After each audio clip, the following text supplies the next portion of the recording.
দিকে যাচ্ছিলাম, আমরা একটা নামাজ পড়েছি, শহীদের জানাজার নামাজ। সেইখানে আমাদের উপর গুলি চালাইছে, পুলিশ ককটেল মারছে একের পর এক। দেখেন আমাদের এইখানে হাজার হাজার ভাই, শত শত বোন, ককটেল আর রাবার বুলেট এবং টিয়ার সেলেরই আহত। আমারই হয়ে গেছে। এই দেখেন আমার রক্ত। আমাদের উঁচু উঁচু দেওয়াল টপকাইতে সামনে কোনো রাস্তা ছিল না, পিছনেও বেরোনোর কোনো পথ ছিল না। মাঝে আমাদের বোনেরা ছিল, আমরা তাদেরকে না পারছি তাদেরকে ফেলে যাইতে, না পারছি তাদেরকে নিয়ে যাইতে। বিভীষিকাময় একটা অবস্থা।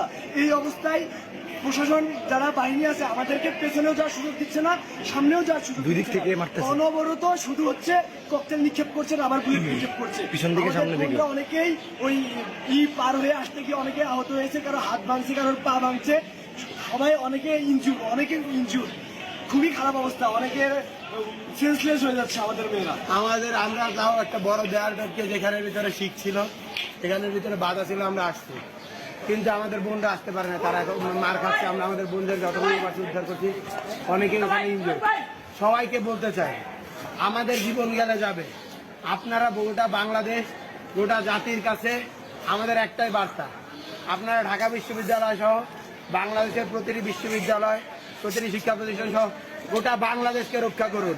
সবাই রাজপথে নেমে আসুন। ঢাকা বিশ্ববিদ্যালয়কে আজকে আমাদের ঢাকাবাসী, আজকে জাতিকে রক্ষা করতে হবে।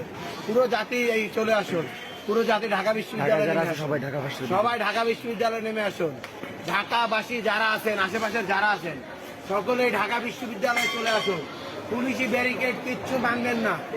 এই লড়াই আমাদের মুক্তির লড়াই। আমাদের বোনেদের, আমাদের ভাইদের বারবার শহীদ করা হচ্ছে।